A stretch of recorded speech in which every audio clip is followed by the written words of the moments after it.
All right, welcome back. These are the questions at the end of chapter 3. I had to go check a child, so I didn't get to finish. But here we go. Question. I can accept that as a practice and a long-term goal, we can eliminate afflictive emotions through insight into emptiness. But when one is in the midst of anger, how can one work with it there and then? Answer. This depends very much on the individual. In the case of a practitioner who has a profound experience of bodhisattva, a sense of renunciation of mundane matters, and some understanding of emptiness, then the instances of strong negative emotions like anger and hatred will be quite rare. Even when they do arise, such a person is capable of instantaneously recollecting the teaching and connecting with his or her spiritual realization, which can immediately diffuse the intensity of the negative emotion. However, for those who, like myself, do not have such profound realization, the best method is to try to ensure that you do not find yourself in situations or circumstances that could give rise to powerful negative emotions. It is generally said that for beginners, prevention is far more effective than confrontation. And I think this is very true. From experience, you can get a sense of the kind of circumstances that can lead you to outbursts of strong negative emotions, and you can do your utmost to avoid these. However, when strong negative emotions like anger or hatred do actually arise in you, you might find a way of dealing with them if you have not fully exploded. But if you have, there is not really much you can do. In that case, perhaps the best thing is just to scream your head off.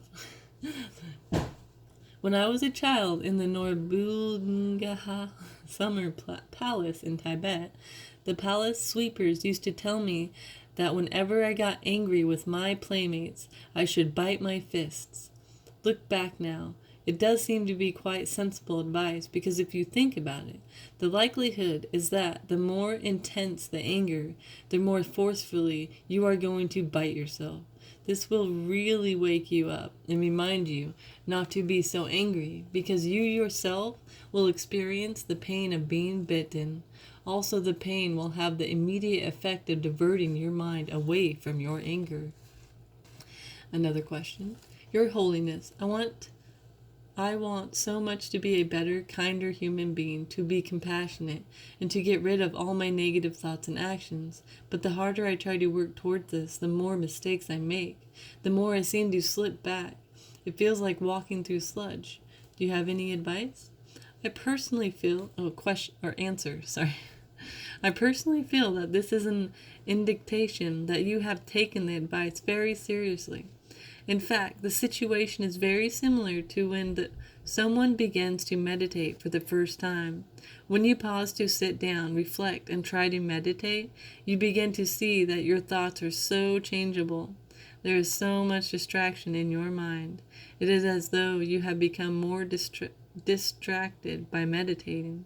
Actually, this is a good sign, a sign that you are beginning to make progress. Now, as I explained, transforming the mind is not easy. It takes time. So you should not lose your courage and interest. You should just carry on.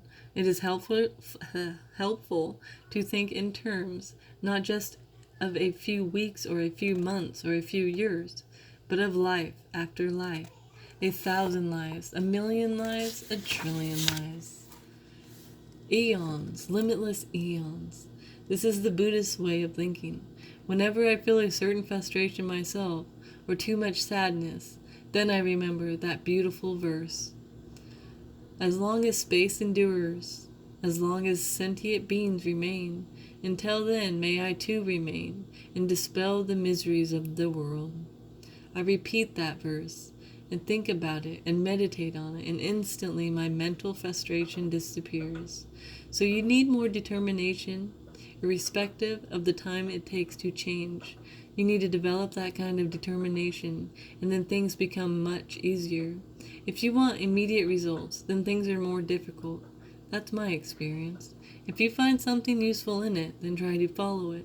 If you find it is meaningless, that I don't know what to say. I have no other advice to give. Thanks for listening.